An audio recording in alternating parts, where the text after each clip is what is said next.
प्रशांत कोरटकरचा जामीन अर्ज फेटाळलेला आहे। जामीन अर्ज फेटाळल्यानंतर त्यांनी पुन्हा एक नवीन विनंती कोर्टाला केली होती की आत्तापर्यंत आपल्याला अंतरिम जामीन आहे तो 7 दिवसासाठी कंटिन्यू करावा।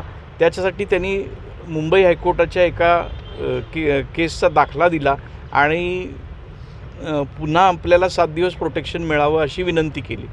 त्यावरती युक्तिवादात असं सांगितलं की त्यातल्या फॅक्ट्स वेगळ्या आहेत, त्यावेळेला आरोपी कोर्टासमोर हजर होता, इथे तशी परिस्थिती नाही आहे, त्यामुळं हा अर्ज मंजूर करायचं कारण नाही आणि एकदा तुम्ही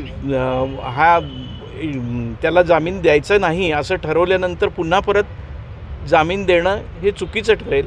ते कोर्टानं मान्य केलं आणि जामीन अर्ज फेटाळला आणि पुन्हा जे प्रोटेक्शन मागितलं होतं तेही फेटाळलेलं आहे। प्रशांत कोरटकरच्या अटकेचा मार्ग मोकळा झालेला आहे। नाही, त्या पाहायला नाही मिळालेल्या अजून, आत्ता नुसतं जाहीर केलेलं आहे। ते कोर्टची ऑर्डर उद्या अपलोड होईल आणि उद्या अपलोड झाल्यानंतर ती पाहायला मिळेल।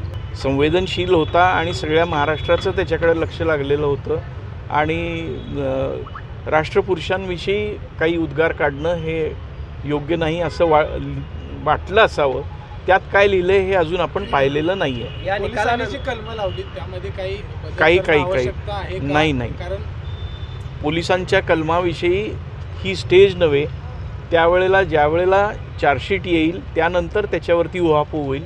आजच्या घडीला त्याच्याबद्दल विचार करायचं काही कारण नाही। ती मुंबई उच्च न्यायालयाच्या डिस्क्रिशनचा भाग आहे आणि मुंबई उच्च न्यायालय ठरवेल त्याच्यावरती काय करावं। नाही, तो जो भाग आहे तो पुढच्या केसमधला भाग आहे, या अटकपूर्व जामीन अर्जाशी त्याचा काही संबंध नाही। हा दिलासा मला नाही आहे। मी वारंवार पहिल्या दिवसापासून सांगतोय की मी जी काय फरियाद दिली होती ती छत्रपती शिवाजी महाराज, आमचे शंभूराजे, राष्ट्रमाता जिजाऊसाहेब यांच्याबद्दल अत्यंत हीन पातळीवर जाऊन जी विकृत विधानं केलेली होती त्यानं व्यथित होऊन मी हे सगळा विषय लोकांसमोर आणला होता आणि त्याच्यातूनच मी हे सगळं फरियाद दिली होती।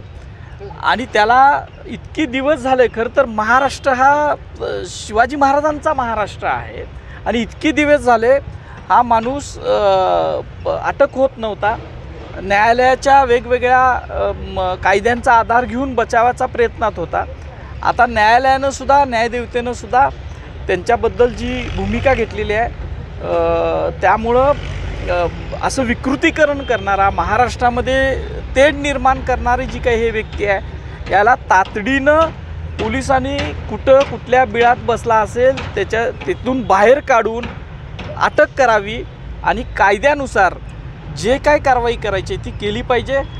हा एकटाच आहे का की ह्याच्या पाठीमागं कोणतं षडयंत्र आहे का महाराष्ट्र अशांत करण्याचं, या सगळ्याचा तपास पोलिसांनी आत्ता करायला पाहिजे आणि ते करतील असा माझा एक विश्वास आहे। खरं तर यांना त्याच वेळेला तत्काळ अटक झाली पाहिजे होती, म्हणजे त्यांच्या जो काय फोन त्यांनी सगळा डिलीट केलेला आहे त्याच्यामधून सुद्धा अनेक आपल्याला गोष्टी समजल्या असत्या आणि ह्याच्यावर कायद्यानं कारवाई होऊन जर शिक्षा झाली तर महाराष्ट्रामध्येच राहून, महाराष्ट्राचंच मातीमध्ये राहून, महाराष्ट्राचंच मीठ खाऊन शिवाजी महाराज, संभाजी महाराज, जिजाऊसाहेब आणि इतर महापुरुषांच्यावर ज्या पद्धतीनं घाणेरड्या पद्धतीनं बोलायचं जे काय एक सत्र काही दिवस या महाराष्ट्रात चाललं आहे ते 100% थांबेल, पण याच्यावर कडक कारवाई झाल्यानंतरचा हा सगळा विषय आहे। आता तो जर फरारी नसेल, तो जर सहकार्य करत असेल पोलीस दलांना आणि त्यांच्यात थोडी जरी लाज शरम जर बाकी राहिली असेल तर त्यांनी पोलिसांच्या समोर सुमोठो हजर झालं पाहिजे। सरकार ह्याच्यावर योग्य पद्धतीनं कारवाई करेल ही पहिल्या दिवसापासून मी सांगतोय, कारण सरकारमधले असतील किंवा महाराष्ट्रामध्ये जे राज्यावर सत्तेवर असतात ही सगळी मंडळी ही शिवाजी महाराजांचा आदर्श घेऊन पुढे राज्य चालवण्याचा प्रयत्न करत असतात आणि तसाच शिवाजी महाराजांचा आदर्श घेऊन सरकार कारवाई करेल असं मला एक शक्यता वाटते। अशाच ताज्या अपडेट्ससाठी महासत्ता न्यूजला सबस्क्राइब करा।